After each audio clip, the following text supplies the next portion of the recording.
सतत धर्म का ही सेवन करना चाहिए, धर्म से ही चलना चाहिए, धर्म का पालन करना चाहिए, धर्म का ही भजन करना चाहिए, अर्थात धर्म का सेवन करना चाहिए। बोले किस धर्म का?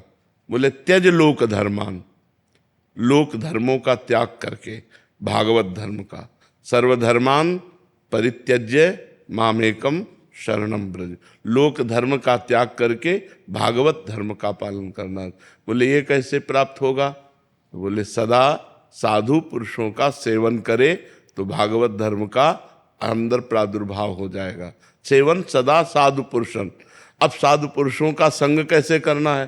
तो बोले जहि काम तृष्णाम अन्यस्य दोष गुण चिंतन मासु त्यक्त्वा, दूसरे के गुण दोष का चिंतन त्याग दे, और कामना, सुने हुए भोगों के भोगने की इच्छा का नाम कामना, और तृष्णा, भोगे हुए भोगों को भोगने की इच्छा का नाम तृष्णा। कामना और तृष्णा का त्याग कर दे तो संत पुरुषों के संग का रंग आ जाएगा। यदि हम दूसरों के दोष गुण चिंतन करना त्याग दें और कामना और तृष्णा का त्याग करके संत सेवन करें तो हमारे हृदय में बहुत जल्दी भागवत धर्म का प्रादुर्भाव हो जाए। अन्यस्य दोष गुण चिंतन मास मुक्त्वा सेवा कथा रसम हो नितराम पिबत्तम। तो बोले अब कामना और तृष्णा का त्याग कैसे हो? दूसरों के गुण दोषों का चिंतन त्याग कैसे हो? बोले रात दिन भगवान का चिंतन करो, भगवान की सेवा करो, भगवान के कथा रस का पान करो, भगवान की लीला का गायन, लीला का श्रवण, लीला का चिंतन, किसी व्यक्ति के गुण अवगुण का चिंतन न करो। तात सुनो मायाकृत गुण और दोष अनेक, गुणया उभय न देखी, देखी सो अविवेक। इसलिए अविवेक का त्याग करके किसी के गुण दोष का चिंतन न करते हुए सेवा कथा रसम हो नितराम पिबत्वम, भगवान की लीला कथा रस का पान करो, उसी का चिंतन करो, संत महापुरुषों का संग करो, कामना तृष्णा का त्याग करो तो तुम्हारे हृदय में परम धर्म का प्रादुर्भाव। सावई पुंसाम परो धर्मो यतो भक्ति अधोक्षजे। परम धर्म वही है जिसमें भगवान श्री कृष्ण के चरणों में प्रेम हो जाए। सीमा सिंह जी, राधे राधे महाराज जी। महाराज जी, प्राणी मात्र से प्रेम करना और संसार को वमन की तरह त्यागना, ये दोनों एक साथ कैसे संभव? प्राणी मात्र से प्रेम नहीं करना, प्राणी मात्र में भगवत भाव करके प्रेम करना है। तो हमारा जो राग है, जो मोह है, वो नष्ट हो जाएगा। हमारी दुर्गति होती राग और मोह से। मोह सकल व्याधिन कर मूला, मोह मूल बहु शूल प्रद, यही तो हमारी दुर्गति का कारण है। समस्त प्राणियों में भगवत भाव करके, जड़ चेतन जग जीव जत सकल राम में जानी, अब कोई फंसाव नहीं। और भोगों का त्याग वमन के लिए, ये प्राणी से संबंध नहीं रखता, ये वस्तु से संबंध रखता है। किसी भी वस्तु के भोगने की इच्छा या किसी शरीर के भोगने की इच्छा उसके अंदर नहीं रह जाती। जो भगवान के आनंद में, भगवदानंद में जब एक बार मन लग जाता है तो फिर इन भोगों का रमा विलास राम अनुरागी तजत बमन जिम जन बड़भागी। वो बड़भागी जन जो भगवान के जन हो चुके हैं, भगवान के निरंतर चिंतन में लगे हैं, उनको इतना भगवदानंद मिलता है कि ये विषय भोग ऐसे छूट जाते हैं जैसे बमन की तरफ कोई देखना नहीं चाहता, ऐसे वो भोगों की तरफ देखना भी नहीं चाहेगा। भोगने की तो बात जाने दो। तो प्राणी संबंध और भोग संबंध, ये दोनों डिपार्टमेंट अलग अलग हैं। हमारी दृष्टि सर्वत्र भगवत भाव से हो तो हम समस्त प्राणियों में भगवान का चिंतन करते हुए, भगवान का दर्शन करते हुए व्यवहार करेंगे, कभी फंसेंगे नहीं। हम फंसते हैं व्यक्ति वस्तु स्थान के चिंतन से। भगवत चिंतन मुक्त करता है, फंसाता नहीं है। और भजन का फल होगा जब आपके अंदर भगवदानंद आएगा, तब विषय बमन की तरह त्याग होगा। तो इस बात को आप समझें, वो दो बातें हो गई, एक बात नहीं है। फारूक कबीर जी, महाराज जी, मनुष्य का ऐसा कौन सा कर्म या चरित्र गुण है जिससे परमात्मा सबसे ज्यादा प्रसन्न हो? ऐसा कोई कार्य जो एक मनुष्य दूसरे मनुष्य के लिए करे जिससे भगवान राजी हो जाए? बस इसी से। उस कार्य का कोई नाम नहीं है। किसी का एक्सीडेंट हो गया, आप जैसे अपने भाई का एक्सीडेंट हुआ तो कैसा लगेगा, अपने पुत्र का हुआ तो कैसा, हम तुरंत उसमें इन्वॉल्व हों, तुरंत हम उसमें, कोई भूखा है हम अपने हिस्से का भोजन दे दें, कोई सर्दी से कांप रहा है हम अपना वस्त्र उतार के दे दें। कोई बीमार है, आज हम मनोरंजन में पैसे नहीं खर्चा करेंगे, आज हम बीमार को दे देंगे। परोपकार ये भगवान को बहुत पसंद है। सबसे ज्यादा पसंद भगवान की बात है कि परोपकार करना। जटायु जी से कह रहे हैं, ये हमारी कृपा से तुम्हें सदगति नहीं प्राप्त हो रही, ये तुम्हारे कर्म से प्राप्त हो रही। जो तुम सीता जी की रक्षा के लिए अपने प्राणों की बाजी लगा दी, यही कर्म तुम्हें परम पद में पहुंचा रहा है। तो परहित सरिस धर्म नहीं भाई। अगर हम दूसरों को भगवत भाव से युक्त होकर सेवा पहुंचावें तो वो सीधे भगवत प्रसन्नता प्रदान करती है। और जो दूसरों को कष्ट देता रहता है, तो चाहे जितना बड़ा तपस्वी हो, भगवान उससे वैर कर लेते हैं। जैसे हिरण्यकश्यप, जैसे रावण, ये बड़े तपस्वी थे, साधारण पुरुष नहीं थे। अपने तप के प्रभाव से वरदान प्राप्त किए हुए थे। भगवान ने काट के फेंक दिया, फाड़ के फेंक दिया। हिरण्यकश्यप को फाड़ के फेंक दिया और रावण को काट के फेंक दिया। तो जो दूसरों को दुख पहुंचाता है, चाहे जितना बड़ा तपस्वी, बलवान, विद्वान, चाहे जितनी आराधना करता हो, उसका परिणाम विनाश ही होगा। और जो दूसरों को सुख पहुंचाता है, चाहे छोटी छोटी बात से ही हम बहुत मृदु बोले। हमारे पास जो धन है वो वाणी है, वो तन है, वो मन है और जो वस्तुएं हैं, तो हम पहला सबसे ज्यादा मृदु वाणी बोलें, किसी को दुख ना पहुंचे। दूसरा, हम तन से वही कार्य करें जिससे दूसरे को आनंद मिले, दूसरे को सुख पहुंचे। हम मन से वही संकल्प करें जिससे दूसरों को लाभ मिले। दूसरों, खुद को ठगा लो और दूसरों को, तो आपको परम लाभ मिलेगा। दूसरों को सुख मिला आपको ठग के, तो आपको जो देगा मालिक, तो इन ठगने वालों से कोई फर्क नहीं पड़ता। इसलिए तन, मन, धन, वचन, इनके द्वारा हमारा उद्देश्य बन जाए कि किसी भी प्राणी को कष्ट नहीं देंगे, बस भगवान प्रसन्न हो गए। अब देखो कैसे कैसे लोग निर्दयी होते जाते हैं। पराई बहन बेटियों के साथ दुर्व्यवहार करके काट देना, मार देना, यहाँ पशुओं को भून भून कर खाना, काटना, उबाल। अब ये सब दुर्गति होने वाली है इन लोगों की। ये जितने ऐसे आचरण करते हैं, ये सब यहाँ जलेंगे और नरक में जलेंगे, तब जाके पवित्र होंगे। फिर पशु पक्षी भूत प्रेत की योनियां प्राप्त होंगी। इसलिए मनुष्य योनि जो मिली है वो परोपकार करने के लिए मिली है। परहित सरिस धर्म नहीं भाई। दूसरों को सुख पहुंचाओ, इससे बड़ा कोई धर्म नहीं है। यही भगवत भाव से, इसी से भगवान प्रसन्न हो जाते हैं। हरीश कुमार अग्रवाल जी। राधे राधे राधे महाराज जी। महाराज जी, वर्तमान में मैं समस्त पारिवारिक उत्तरदायित्वों से निवृत्त हो चुका हूँ। विगत 1 वर्ष से आपकी एकांतिक वार्तालाप का श्रवण कर रहा हूँ। मेरी माता एक संत सेवी, भगवत भक्त एवं साधा जीवन व्यतीत करने वाली और साधना में रत थी।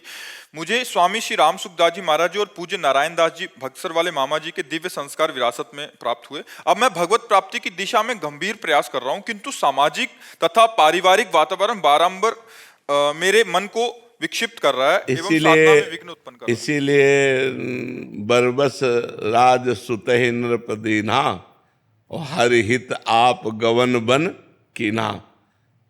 जब श्रवण समीप भये श्रुत केसा, मनो जरठपन अस उपदेशा। कान के समीप के बाल सफेद होकर मानो कान में कह रहे हैं कि अब तुम्हारी वृद्धावस्था आ रही है और आगे इसके जो आने वाली उसका नाम मृत्यु अवस्था है। अब उपाय कर लेना चाहिए भगवत प्राप्ति का। तो हरि हित आप गवन बन कीन। भगवान के लिए हमें एकांत सेवन करना चाहिए। परिवार के मोह से निवृत्त होकर अपने कर्तव्य का पालन कर चुके हैं। अब आप लोग खाओ पियो आनंद लो। हम जैसे बने तैसे, अब हमको छेड़ो मत। घर में ही सही पर एकांत वनवासी की तरह सेवन करें और जथा लाभ संतोष सदा काहू सो कछु न चाहूँगो। अगर दिन में एक बार भी भोजन मिल जाए तो पेट पालन करे, किसी की निंदा न करे, कोई झगड़ा न करे, बच्चों पर अपना अधिकार न जनावे। जो हमें भिक्षा की तरह मिल जाए उसे खाएं और रात दिन भजन करें, तो घर में रहते हुए भी वो सन्यासी को जो गति प्राप्त होती वही गति प्राप्त हो सकती। अब आज का समय बाहर भागने का नहीं रह गया है। बाहर आश्रमों में जाओगे तो सब अर्थ प्रधानता रह गई है। वो बहुत कलयुग का प्रभाव बढ़ता चला जा रहा है और अर्थ की आवश्यकताएं इतनी बढ़ गई। हमें तो लगता है चुपचाप अपने घर में एक कमरा आश्रम मान लो और वहीं सन्यास का भाव करके भजन करके मुक्त हो जाओ, ये बहुत बढ़िया है। जीवन भर जो कमाया है उसी की 2 रोटी खाकर भजन करो, भगवान को प्राप्त हो जाओ। दूसरे की हलवा पूड़ी का चिंतन मत करो, नहीं तो जो भजन हो रहा है वो भी बंद हो जाएगा। मोहन जी। राधे राधे। राधे राधे महाराज जी। महाराज जी, आप कह रहे हैं कि आप एक रविंद्रनाथ ठाकुर जी का एक विचार पढ़ा था इन्होंने, तो वो मानवता की सबसे बड़ी विजय एक दूसरे के प्रति प्रेम सहानुभूति है, ना कि युद्ध और विभाजन में है। महाराज जी, आज के समय में हम ये अनुभव कर रहे हैं कि समाज में वैमनस्य, संघर्ष, मतभेद और भेदभाव की भावना दिनों प्रतिदिन बढ़ती जा रही है। मनुष्य मनुष्य के बीच दूरी बढ़ती जा रही है। प्रेम, करुणा, सहिष्णुता जैसा जीवन मूल्य पीछे छूटता जा रहा है। महाराज जी, ऐसे में आप आज क्या ये जागृत हो सकता है फिर से ये सब? जब तक बेविचार और व्यसन 2 पर अंकुश नहीं होगा तब तक प्रेम और करुणा ये कागज में लिखी रह जाएगी, हृदय पे नहीं आएगी। क्योंकि व्यभिचारी पुरुष, अपने प्राणों का पोषण करने वाला पुरुष, व्यसन करने वाला पुरुष, ये हिंसा, वैर, आसक्ति, कामना इन्हीं में भ्रमित होगा। और करुणा और प्रेम ये तो भागवतिक है। भगवान अद्वैष्टा सर्वभूतानां मैत्रः करुण एवच निर्ममो निरहंकारा सम दुखा सुखा क्षमी। ऐसा भगवान को बहुत प्यारा होता है, जो किसी में दोष दर्शन नहीं करता, किसी से द्वेष नहीं करता और सबसे मित्रता का व्यवहार रखता है और सबसे करुणा का व्यवहार करता है और ममता रहित है। मित्रता करते हुए ममता रहित है और करुणा करते हुए अहंकार रहित है और क्षमावान पुरुष, ये मुझे बहुत प्रिय है, भगवान श्री कृष्ण कहते हैं। तो ये जो स्थिति करुणा की है, अगर करुणा हो तो व्यभिचार बंद हो जाए। माताओं बहनों के साथ राक्षसी व्यवहार नौजवान लोग करते हैं, मार देते हैं। धन के लिए, व्यसन करने के लिए धन चाहिए और धन के लिए चोरी, हिंसा, छल कपट, मतलब कितना मानो गिरता चला जा रहा है। कि एक हमको क्लिप दिखाई, भगवान शंकर के अर्घे में चांदी लगी थी, वो हथौड़ी से काट करके और चंद रुपए की चांदी, कितनी, कोई 2-4 किलो चांदी थोड़ी होगी, चंद रुपए की चांदी भगवान शंकर की अर्घे से उतार करके ले गए। माता बहन जा रही होती, चैन पहने ऐसे पकड़ के घसीट लिया, वो चाहे मुंह के बल गिरे, चाहे हाथ टूट जाए, पैर टूट जाए। मतलब कितना निर्दयी होता जा रहा है, मानो अपनी वासना की पूर्ति के लिए कुछ नहीं सोच रहा है। चाहे पशुओं को जलाकर खाना हो, काट कर खाना हो, हिंसा करना हो। जहाँ हर जीव पर दया करनी है, वहाँ करुणा मैत्री जहाँ करनी है, वहाँ हिंसा बढ़ रही है, स्वार्थ बुद्धि बढ़ रही है। तो ये बहुत कलयुग का कुप्रभाव बढ़ रहा है। अब यह है कि शास्त्र श्रवण और संत संग, इन्हीं से सद्गुणों का प्रादुर्भाव होता है। जैसे पहले लोग भगवान की छवियां हृदय में धारण करते थे, अब सब छाती में लगाए घूम रहे मोबाइल। मतलब मोबाइल छोड़ना आज के समय में, प्राण छोड़ सकते हैं लेकिन मोबाइल नहीं छोड़ सकते। अब मोबाइल में जो लगा हुआ है, बड़ी रीलें हैं, बड़े सीरियल हैं, बड़ी चीज़ें हैं, तो उसी में मन लगा है। तो शास्त्र श्रवण तो हो नहीं सकता कि बैठकर हम गीता जी का अध्ययन करें, मनन करें, भागवत जी का अध्ययन मनन करें, वेदांत शास्त्रों का, स्मृतियों का, हम धर्म ग्रंथों का। ऐसा तो समय नहीं रह गया। और नौजवान कब गीता पढ़ने लगे? अब वो व्यसन में उतर गए। क्योंकि सतमार्ग में 2 ही हमें लगा सकते हैं, या संत या शास्त्र।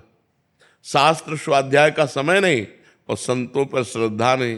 ये तो भगवान की विशेष कृपा कहो कि हवा सी चली है तो सब संतों पर श्रद्धा करने लगे नौजवान। नहीं तो ऐसी पीछे बातें आई थी कि जिनमें संत श्रद्धा थी वो भी नष्ट हो गई थी। तो 2 ही हैं जो समाज को सुधार सकते हैं, धर्मशास्त्र, महापुरुषों के वचन, संतों के वचन। अगर हम संत वचन सुने, संत वाणी सुने, शास्त्रों का स्वाध्याय करें, तो आज हम फिर सुधर सकते हैं। अगर ये नहीं तो सुधरने की कोई चांस नहीं है। और अंततोगत्वा अपना ही विनाश करना पड़ेगा। जब आप धर्म से विरुद्ध चलोगे, पापाचरण करोगे, तो तुम्हारा मन ही तुम्हें करने के लिए प्रेरित कर देगा। अपने आप अपने हाथ से अपने को मारोगे। यदि गलत आचरण करोगे तो यही मन तुम्हें ऐसा प्रेरित कर देगा कि तुम अपना नाश स्वयं कर लोगे। इसलिए भाई, करुणा और मैत्री ये भागवतिक शब्द हैं। जब तक हम दूसरों के प्रति दया का भाव नहीं लाएंगे, करुणा का भाव नहीं लाएंगे, सबसे मैत्री नहीं करेंगे, तो हमारा मनुष्य जीवन मनुष्य। अब आप सोचो, पति पत्नी में मैत्री भाव नहीं है। जहां अर्धांगिनी कहा गया वहां मैत्री भाव नहीं। तो ऐसा समय चल गया कि पत्नी पत्नी में, भाई भाई में, माता पुत्र पिता में जो पवित्र संबंध है उनमें भय का समावेश हो गया। अपनी माँ को पुत्र मार डाल रहा है, माँ अपने पुत्र को मार डाल रही है। मतलब बड़ा विचित्र समय आ रहा है। जब ये घटनाएं सुनो तो लगता है, शास्त्र में लिखा है कुपुत्रो जायेत क्वचिदपि कुमाता न भवति। तो आज जो हमारा मानसिक स्तर है वो राक्षसी भाव को प्राप्त होता जा रहा है। जहाँ दैवी संपदा आनी चाहिए, सात्विक भाव आने चाहिए, भगवत भाव आने चाहिए, वह राक्षसी भाव बढ़ रहे हैं। यदि हम नाम जप करें, संतों की वाणी सुने, शास्त्र स्वाध्याय करें तो हमारा सुधार हो सकता है। सचिन जी ग्वालियर से। जय जय श्री राधे। राधे राधे महाराज जी। महाराज जी, आपकी वाणी से सुना था कि स्वप्न में भगवान के दर्शन के अलावा सब मिथ्या है। तो महाराज जी, स्वप्न में किसी की निंदा करना, किसी पर क्रोध करना, फिर जब उठते हैं तो महाराज जी हृदय में बहुत जलन होती है। नहीं, स्वप्न तो झूठा होता है, उसमें क्या, कोई जलन नहीं। संस्कार के वशीभूत है मन। उस समय मन, देखो कोई कोई स्वप्न बिल्कुल ऊट पटांग आता है जिसका कोई मतलब नहीं है, बिल्कुल गलत आता है। तो ये स्वप्न का कोई ऐसा नहीं कि आज हमने स्वप्न देखा ऐसा हो, उसके विषय में चिंतन करके हम हर्षित या शोकित हो। बिल्कुल वो झूठा है, उसमें कुछ नहीं है, वो मन की केवल कल्पना मात्र है। स्वप्न एकदम झूठा होता है। क्या हमारे प्रारब्ध को भी भुगवाया जाता है कभी कभी स्वप्न में? स्वप्न में ऐसे प्रारब्ध को भुगवाया जाता है जो अनजाने में पाप बन गया। जैसे हम अचानक ऐसे देखते हुए जा रहे, हमारा पैर मेढक पे पड़ गया, किसी जीव पे पड़ गया, वो मर गया। तो अब आपकी इच्छा तो नहीं थी और अचानक कोई घटना घट गई, कोई जीव मर गया, तो वो स्वप्न में आपको पीड़ा दी जाएगी, वो स्वप्न में आपको काटा जाएगा, स्वप्न में आपको पीटा जाएगा, स्वप्न में आपको दंड दिया जाएगा। तो आप वो ऐसे भयभीत हुए और जब जागे तो कहीं कुछ नहीं। तो वो अनजाने के पाप को उसमें भुगाया जाता है स्वप्न में। और कभी कभी स्वप्न बिल्कुल व्यर्थ होता है, उसका कोई ताल्लुक नहीं होता, किसी से संबंध नहीं होता, ऐसे व्यर्थ होता है। व्यर्थ की कल्पनाएं जैसे हम बैठे बैठे सोचते रहते हैं ना, वैसे ही वो कल्पना है स्वप्न, कोई सत्य विषय नहीं है स्वप्न।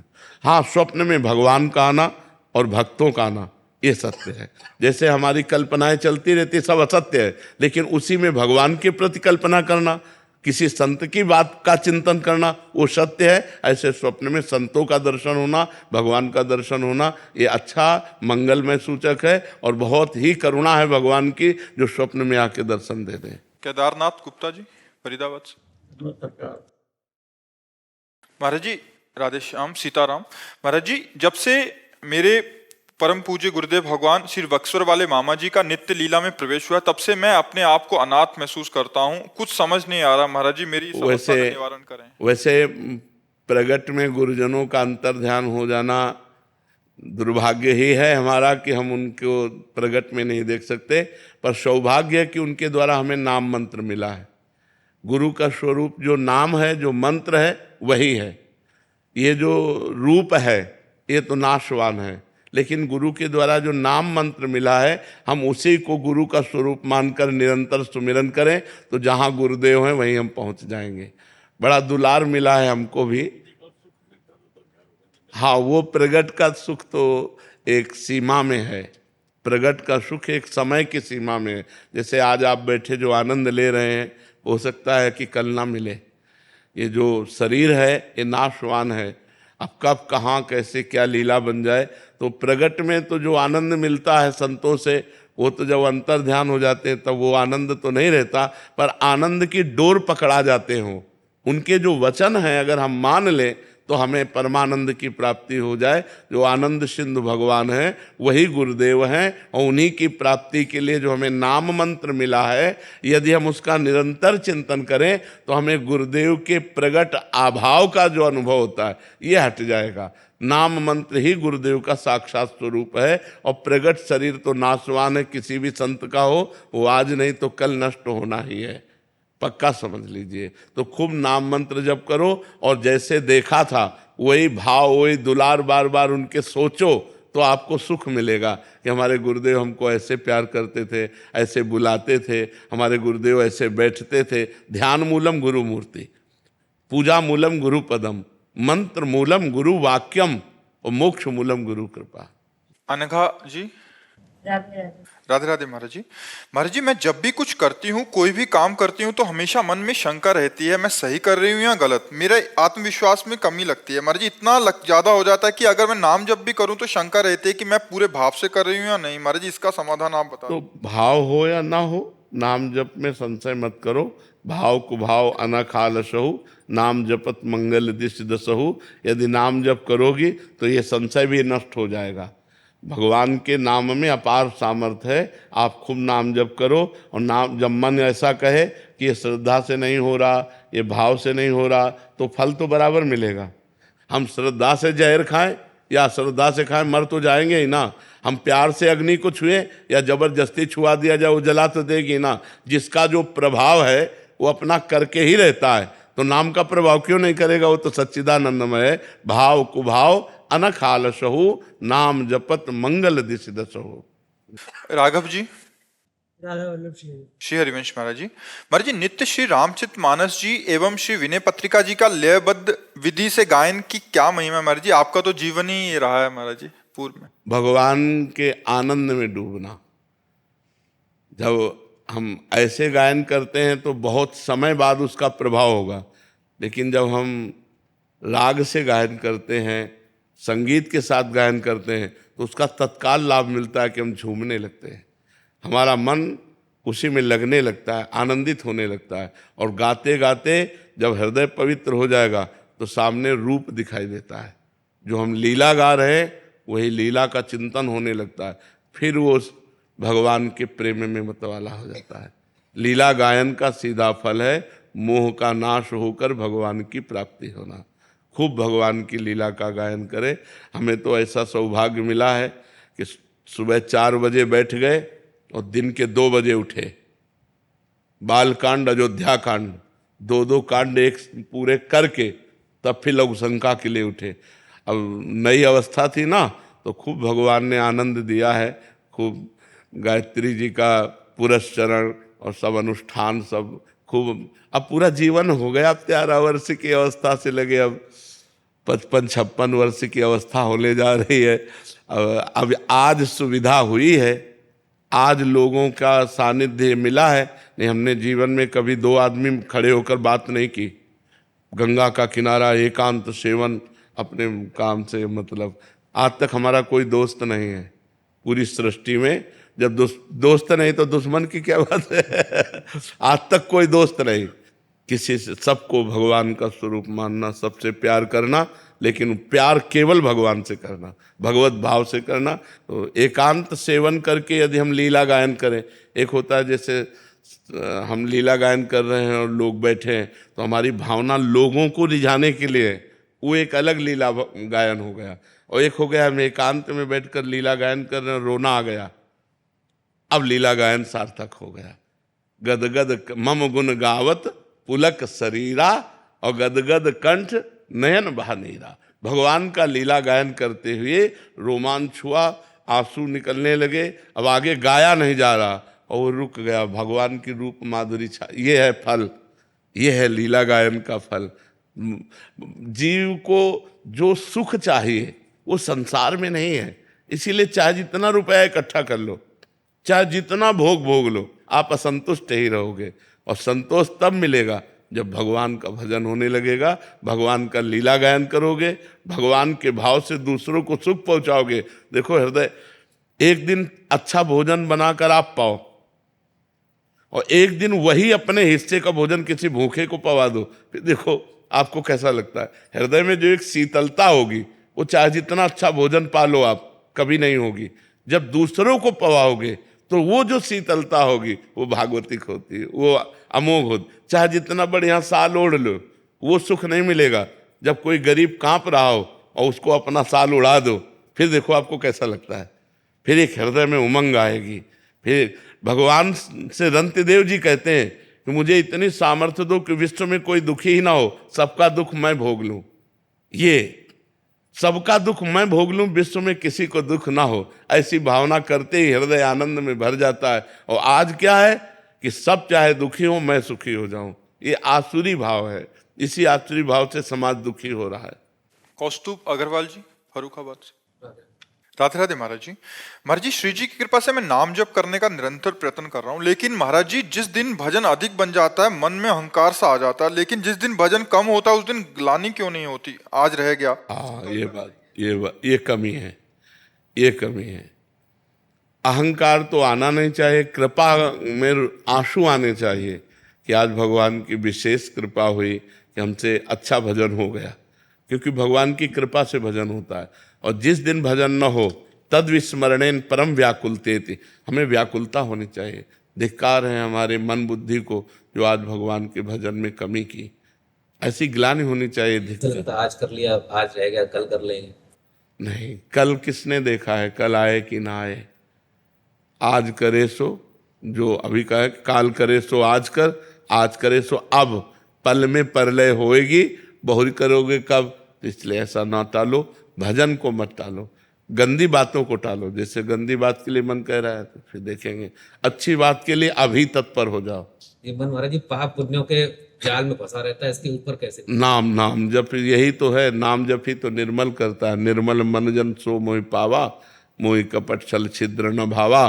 तो निर्मल मन भगवान का भजन करता है, जितना भजन करोगे उतने मन निर्मल होता चला जाएगा। भगवान का नाम वो साबुन है जो मन को निर्मल करता है, इसलिए खूब नाम जप करो। पुण्य और पाप पुनर्जन्म का जो संस्कृति है, और इस जन्म में लोगों के बीच में पुण्य कमाया है, वो साथ साथ चलते हैं या अलग अलग चलते हैं या साथ साथ चलते हैं? नहीं, आप इसका क्रम समझिए। एक गोदाम है जिसे संचित कर्म कहते हैं। संचित कर्म माने अनेक जन्मों के कर्मों का जहां संचय है उसे संचित कर्म समझ रहे ना। अनेक जन्मों के कर्मों का जो एक संचय है, गोदाम है, उसे संचित कर्म कहते हैं। उन संचित कर्म से जब शरीर रचना होती है तो मनुष्य शरीर की रचना पाप और पुण्य दो से होती है। देव शरीर की रचना पुण्य से होती है। जो यातना देह है नरक में जो मिलता है वो केवल पाप से मिलता है। मनुष्य देह की रचना इस मनुष्य लोक में पाप और पुण्य से होती है। तो वो संचित कर्म से पाप पुण्य निकाले गए जो हमारी गोदाम में जमा है, उनसे अनेक जन्मों से वो भगवान का जोड़ है, उसको जोड़ करके निकाला और मनुष्य शरीर में जन्म से लेकर मरण तक का विधान रच दिया गया। समझ रहे ना, जन्म से मरण तक का विधान रच दिया गया, उसे कहते हैं प्रारब्ध। अब जो हम कर्म कर रहे हैं इसे क्रिमाण कहते हैं। ये अभी साथ नहीं देंगे हमें।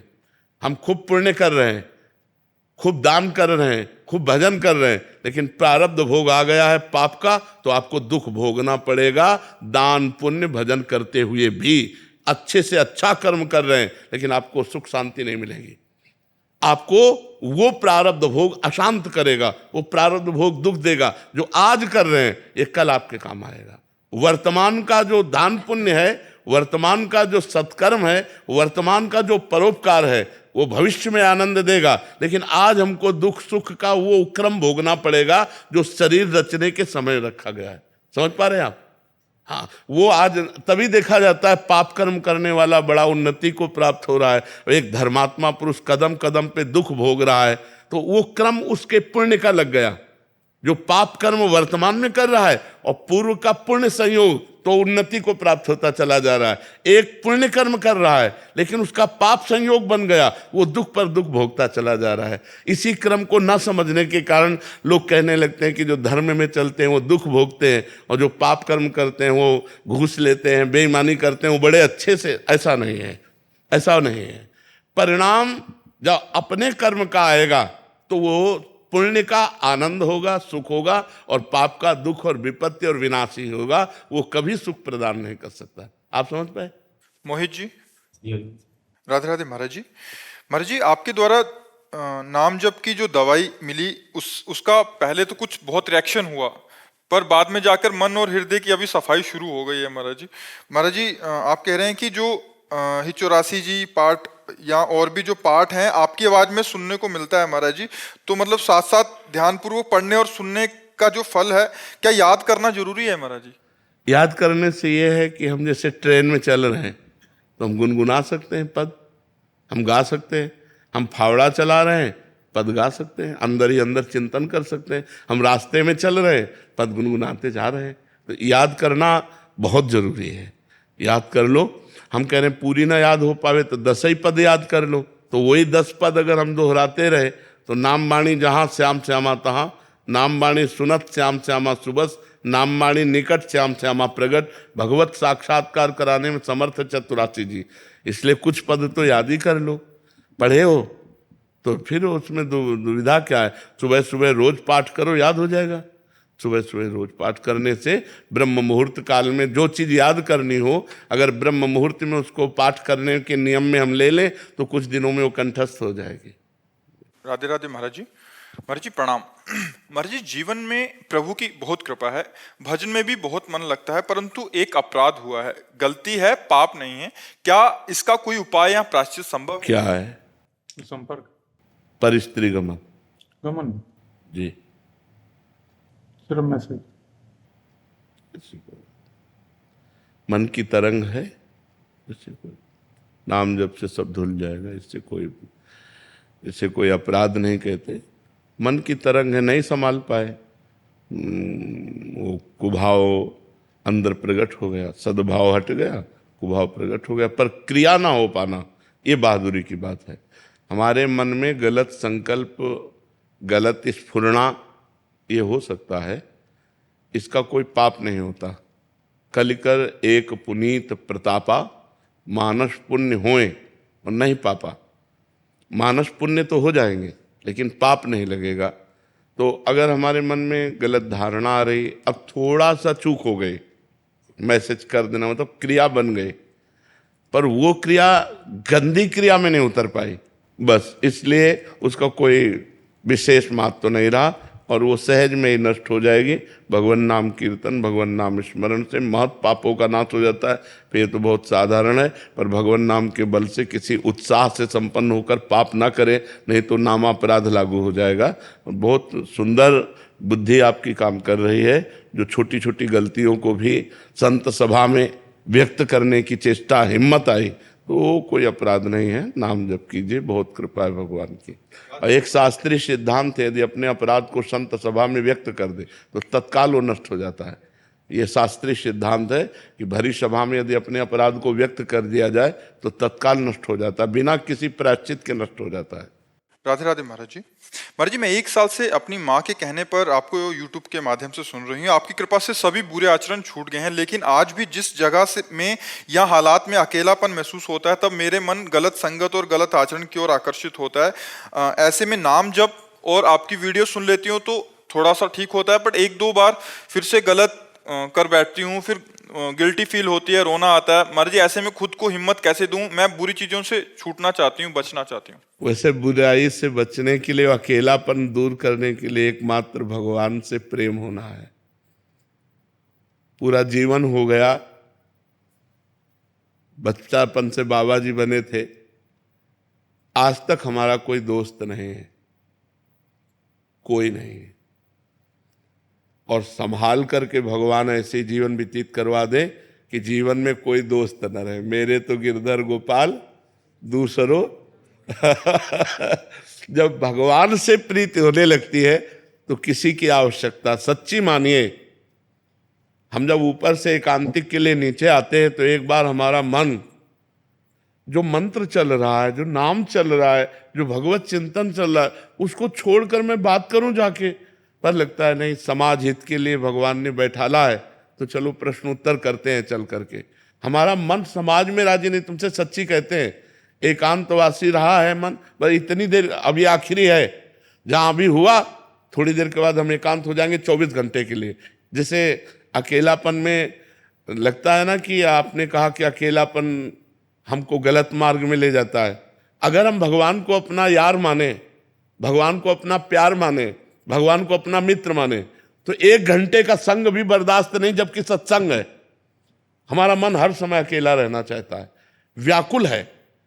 हम सौभाग्य मानते हैं जो अकेले होकर भगवान का भजन कर रहे हैं। तो अकेलापन हमें तब चुभेगा जब हम किसी व्यक्ति, वस्तु, स्थान को अपना साथी बनाने की सोचेंगे। अगर भगवान को बनाने की सोचेंगे तो अकेलापन अमृत लगेगा। कि हमसे कोई न मिले, हमको कोई न देखे। तो हमें लगता है सच्चे यार तो भगवान ही है। यहाँ तो सब झूठे यार हैं, सच्चे प्यार तो भगवान ही है। आज भी आप लोग प्यार करते हो तो भगवान को ही प्यार करते हो। कैसे? जैसे मानो पत्नी बहुत सुंदर है, आप पत्नी से प्यार करते हैं, लेकिन पत्नी के हृदय से भगवान चले गए तो आप उसके शरीर को जला देते हैं। तो किससे प्यार कर रहे थे? भगवान से ही अनजाने में भी प्यार कर रहे थे।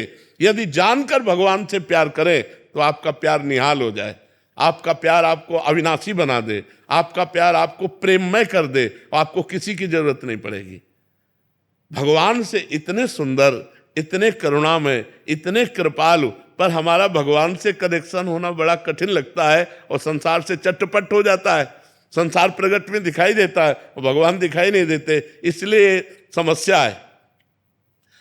समस्या अगर एक बार वो थोड़ी सी झलक दे दे तो अपने को अवसर मिल जाए ना कि यार हमारा अब अव्यक्त है, अब नाम जप कर रहे हैं, मन विषयों का चिंतन कर रहा है तो हृदय में जलन हो रही, तो उसका भी स्वाद नहीं मिल रहा और भगवान का रूप ऐसा है कि देखने को नहीं मिल रहा। समस्या ये है ना, हम लोगों की समस्या है कि प्रगट में भोग अभी भोग लो, आपसे यारी करें अभी कर लें, लेकिन भगवान से, और जबकि भगवान सबसे नजदीक है, पर माया का पर्दा पड़ा है। उसी पर्दा को हटाने के लिए साधना है। यदि हम साधना के द्वारा, भजन के द्वारा वो पर्दा हटा दे तो हमारा यार हमारे हृदय में ही बैठा है, कहीं दूर जाने की जरूरत नहीं। और जब भगवान से यारी हो जाती है तो फिर अकेलापन हट जाता है। ये अकेलापन तभी दूर होगा जब भगवान से यारी हो जाए। सुरजीत जी। राधे राधे महाराज जी। राधे राधे महाराज जी। महाराज जी, प्रश्न बहुत बार आता है कि हमने सबके साथ अच्छा करने की कोशिश की, मदद की, बट बदले में हमें ये मिला, वो मिला और नफरत ही मिली। हम ये कहते हैं कि हम किसी के साथ अच्छाई का बर्ताव करते हैं तो हम बदला क्यों चाहें? भगवान ने हमें अच्छाई करने का गुण दिया है तो हम दूसरों के साथ अच्छाई करें। नेकी कर दरिया में डाल। हम ये क्यों देखें कि हम उसको पानी पिलाए, वो हमको थैंक यू बोले, वो हमें धन्यवाद बोले, वो हमारे साथ अच्छा आचरण करे। उसका बुरा स्वभाव है, वो बुरा आचरण करेगा। मेरा अच्छा स्वभाव है, मैं अच्छा आचरण करूंगा, तो मुझे कभी दुख नहीं होगा और हम महान बन जाएंगे। हम लोग इसी में गिर जाते हैं कि हमने इसके साथ अच्छा व्यवहार किया, या मेरे साथ बुरा कर रहा है, तो फिर हम उसके साथ बुरा व्यवहार की बात सोचने लगते हैं, तो हम अपनी अच्छाई से गिर जाते हैं। सोचते हैं भगवान तुम्हें देख लेंगे, इतना तो आ ही जाता है ना दिमाग में। अब हम गिर गए अपनी अच्छाई से। अच्छाई तो अच्छाई ही रहनी चाहिए, अच्छाई में बुरा। एक बार एक काशी में गंगा जी में बिच्छू बहती जा रही थी, तो एक अच्छाई करने वाले ने उठाया, बिच्छू ने डंक मारा वैसे, फिर उठाया, फिर मारा, तो एक आदमी ने कहा पागल हो क्या, वो बार बार मार रहा है डंक और आप उठा रहे हो। बोले ये उसका स्वभाव है, बिच्छू का स्वभाव है डंक मारना, और मेरा स्वभाव इसे बचाना, मैं इसे बचाऊंगा, और बाहर एक बार कर दिया। तो ऐसे जैसे गलत स्वभाव के लोग हैं, अब आप अच्छा बर्ताव करेंगे तो वो बेचारे करें क्या, उनके पास सामग्री इतनी है, वो आपकी अच्छाई का उत्तर बुराई से देंगे। आपको चाहिए अपनी अच्छाई बचाकर उनकी बुराई को वापस कर दें। वो बुराई आप पर हावी ना हो पावे, आप पर प्रभाव ना डाल पावे, तभी अच्छाई रहेगी। और ये तब हो सकता है जब हम भगवत भाव से करें। इनमें भगवान विराजमान है, तो हम इनसे बदला नहीं चाहेंगे, भगवान हमको देंगे। हमारी अच्छाई का फल हमें भगवान देंगे। ये क्या दे सकते हैं? ये बुराई ही दे सकते हैं। इस तो हम प्रसन्न रहेंगे। अगर हम किसी व्यक्ति से ये आशा रखें कि हम अच्छाई करें और वो हमारे साथ अच्छाई करे, तो असंभव। ये कलयुग है, यहाँ कपट, छल, मतलब अगर आप उनकी ऐसी परिस्थिति में जब कोई सहयोग नहीं दे रहा, सहयोग दे दिया और उसको पता चल गया कि आदमी तो सरल स्वभाव का दयावान है, तो वो आपको नष्ट करने की भी सोच सकता है कि इसको फंसा लो। वो ये नहीं सोचेगा कि जब कोई साथ नहीं दे रहा था तब इस व्यक्ति ने साथ दिया, मैं कृतज्ञता प्रकट करूं। नहीं, आज का समय ऐसा नहीं। आपको बेवकूफ माना जाएगा, आप ज्यादा उदारता दिखाएंगे और ज्यादा सहयोग करेंगे तो माना जाएगा कम बुद्धि का आदमी। जी महाराज जी यही बोलते हैं। हाँ और जो छल कपट बेईमानी करे, बोले बड़े प्रवीण आदमी है। आज सम्मान किनका होता है? दंभी, पाखंडी, छल कपट का। और सत्य से चलोगे तो बुद्धू कहे जाओगे। दूसरे को जरूरत पड़ी, अपनी जेब से निकाल के दे दिया। दूसरा भूखा है, अपना भोजन दे। इसको भगवान आदर देते हैं। तो हम जब जिसको भगवान आदर देते हैं उसका कोई अनादर नहीं कर सकता, वो आगे चलकर प्रकाशित हो जाएगा। इसलिए आप भगवान से जुड़ो, इंसान की सेवा करो भगवत भाव से, बदले में उससे मत चाहो, तो आपकी अच्छाई आपको भगवान तक पहुंचा देगी। महाराज जी हम क्या चाहते हैं कि अभी हमने अच्छा किया तो अच्छे का परिणाम तत्काल अच्छा मिले, बट महाराज जी ये तो पक्का है ना कि बाद में मिलेगा हमें? और पक्का 1000% पक्का मिलेगा। जब बुरे कर्म का फल मिलता है तो अच्छाई का फल क्यों नहीं मिलेगा? नहीं मिले। महाराज जी उसका रूप क्या होगा? वो इससे अच्छा होगा। जैसे हमने इनको संकट विपत्ति में सहयोग किया, तो हमारे जीवन में संकट विपत्ति जब कभी आएगी तो उस समय भगवान सहयोग करेंगे। और सबसे बड़ी बात होती है, भगवान प्रसन्न हो जाते हैं। और जिस पर भगवान प्रसन्न हो जाते हैं उस पर सुर नर मुनि सब प्रसन्न हो जाते हैं। फिर उसका मंगल ही मंगल होता है, वो कभी समस्याओं में नहीं फंस सकता। देखो हम लोगों की एक अहम वृत्ति है जो इतना तो चाहते हैं कि भले आप हमारे बदले में कुछ ना करें, लेकिन मुंह पर इतनी बड़ाई तो कर दें। इतना कान सुनना चाहते, ये भी हटा दे, ये भी इच्छा हटा दे। वो बोले ना बोले, नेकी कर दरिया में डाल, मंगल हो जाएगा तुम्हारा। भगवान प्रसन्न हो गए तो सब बात बन जाएगी। महाराज जी इससे संतोष हो रहा है कि बाद में तो अच्छा होगा? बहुत अच्छा होगा, बहुत अच्छा होगा। ये जो आप कर रहे हो सरकारी बैंक में जमा हो रहा है। जैसे आप किसी को दवा दिला देते हैं, किसी की विपत्ति में सहयोग कर देते हैं, किसी को भूख मिटा देते हैं, किसी को, वो बोले ना बोले लेकिन मालिक देख रहा है ना, वो हिसाब आपका करेगा। वो हिसाब करेगा तो बहुत अच्छा करेगा। इसलिए हमें संसार से नहीं, संसार के मालिक से जुड़े रहना चाहिए। और ये सब कार्य संसार के मालिक को समर्पित करना चाहिए कि आपकी प्रसन्नता के लिए मैं कर रहा हूं, बढ़िया बात बन जाएगी। वही कार्य कर्म बन गया और वही कार्य कर्म योग हो गया। जो भगवान को समर्पित कर दिया गया वो कर्म योग हो। कर्म योग भगवान की प्राप्ति कराता है। और जिसको भगवान मिल गए तो फिर क्या दुर्लभ रह गया, सब आनंद मिल जाते हैं। कवित्री डॉक्टर शुभम त्यागी जी। राधे राधे महाराज जी। राधे राधे महाराज जी। महाराज जी इसी को हम दूसरे ढंग से, महाराज जी ये तो हो गया अच्छाई करने वाला, इनका प्रश्न है अभी दूसरे ढंग से महाराज जी इसको। महाराज जी सरल जो आपने अभी बताया महाराज जी, सरल सीधे व्यक्ति को संसार में कष्ट सहने पड़ते हैं पर चालाक व्यक्ति संसार में सुख पाता है, सफल हो जाता है। नहीं, सफल नहीं होता, ये गलत शब्द है। सफल नहीं होगा। कभी कोई चालाकी से सफल हो सकता है। रावण जैसा कोई चालाक पुरुष था, सब विद्याओं का ज्ञाता, परम चालाक था। कालनेमि से बढ़कर कोई चालाक था? पूरी संजीवनी बूटी जैसी ही द्रोणागिरी में हर औषधि को कर दिया और साधु बनकर बैठ गया। हनुमान जी ने मार डाला, राम जी ने रावण को मार डाला, रहा न को कुल रोवन यारा। चालाक पुरुष सफल कैसे हो सकता है? नहीं, सीधा सरल पुरुष कष्ट पा सकता है, पर सफल सीधा और सरल सच्चाई पर चलने वाला हो। जैसे धर्मराज युधिष्ठिर बिल्कुल सीधे थे, यहां तक इतने सीधे थे कि युद्ध क्षेत्र में कल कौन सी रणनीति है वो जाके दुर्योधन सीधे पूछ लेता था। भ्राताश्री कल कौन सा चक्रव्यूह रचना है, तो वो बता देते थे। इसीलिए भगवान 2 बैठक करते थे, एक युधिष्ठिर के साथ और एक युधिष्ठिर से अलग। युधिष्ठिर के साथ जो बैठक की वो चक्रव्यूह रचना ही नहीं होगी, क्योंकि वो दुर्योधन को पता हो। इतने सरल थे कि वो आके पूछ लेते, वो पूरी बात बता देते थे। तो आप देखो विनाश किसका हुआ? चतुर चालाक, जिसके साथ शकुनी, दुशासन, कर्ण, दुर्योधन के साथ इतने चालाक, चालाकी की हद थे ये लोग। तो क्या ये लोग सफल हुए? नहीं, सफल हुए सीधे साधे युधिष्ठिर जी महाराज। और नाश हुआ उन चालाक पुरुषों का। तो चालाक पुरुष तुम्हें सफल होते नजर आएगा लेकिन सफल नहीं हो सकता।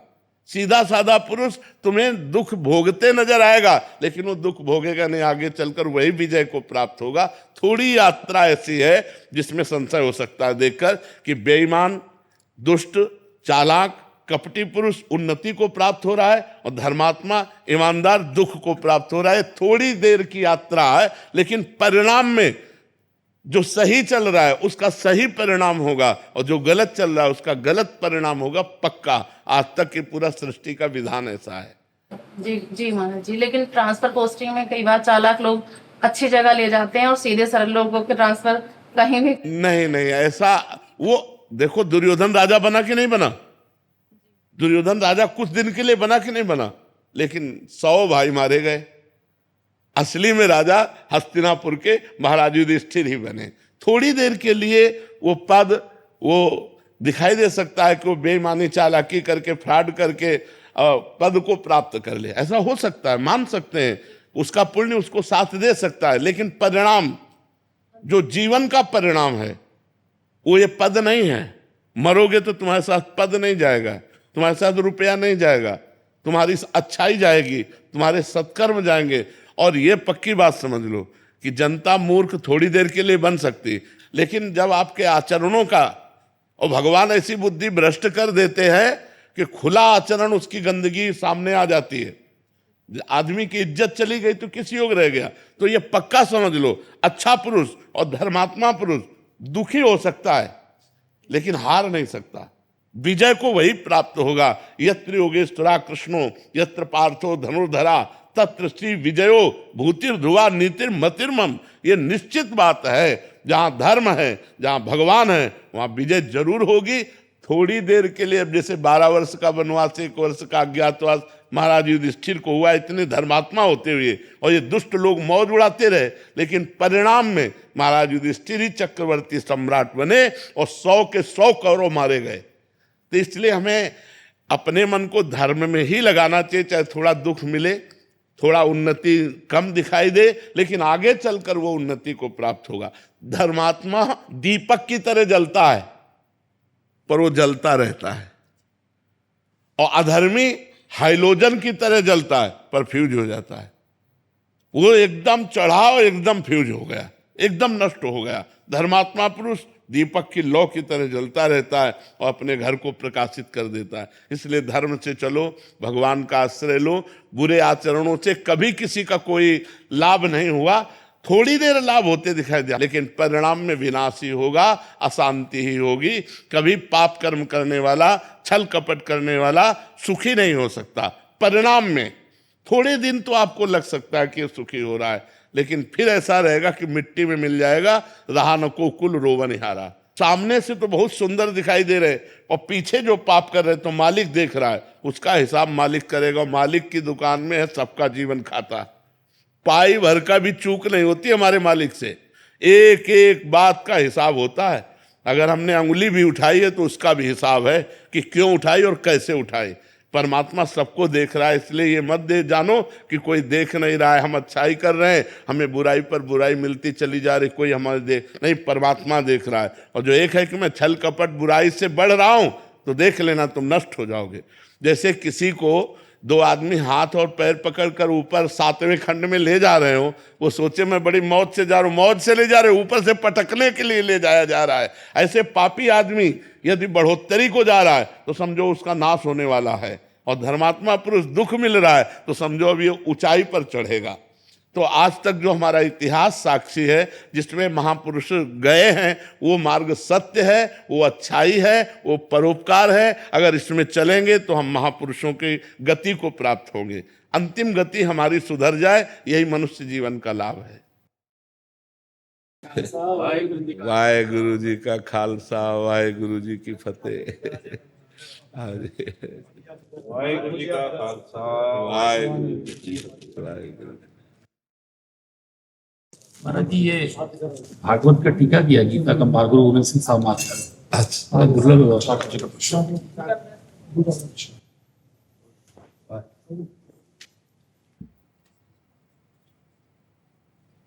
बहुत सुंदर, बहुत सुंदर। दंभी जोगी इस प्रकार होता है, डिंभ जोगी है इस प्रकार, जैसे समृत का है पुकार। स्मृतियां पुकार करके कहते हैं, सब इंद्रिय संयम कर बैठे और मनमो बिखिया माही बैठे। वो दिखावे में कह रहा है कि मैं जितेंद्रिय, लेकिन अंदर से विषय चिंतन करता है, वो दंभी संत कहा जाता है, दंभी पाखंडी कहा जाता है, ऐसा शास्त्रों में वर्णन है।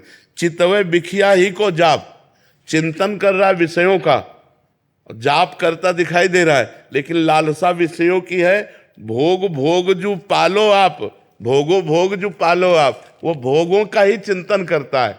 अर्थात दम्भ रहित होने के लिए हृदय में परमात्मा का चिंतन हो, वाहेगुरु का चिंतन हो,